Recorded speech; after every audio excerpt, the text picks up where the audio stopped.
Welcome, subscribers and new ones. Marie here in Zone 6. Here are a few updates. I have pruned my limelight hydrangeas on either side of the front door, as well as my smooth hydrangeas. There are daffodils coming up on either side of the front door. And let's move to the back. My arborvitae are now in larger containers. After about 5 or 6 years, it was about time.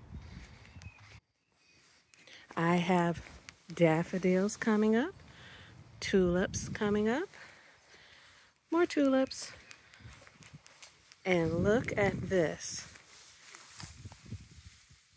The kale has germinated. How exciting. More tulips and daffodils coming up. I have some allium,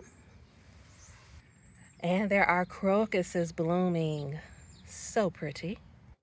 I recently built this cedar extension on the top of my fencing over here, and it kind of connects it to the table I built, the cedar table I built years ago, as well as the faux shed I built years ago. And also, I built a screen for my air conditioner.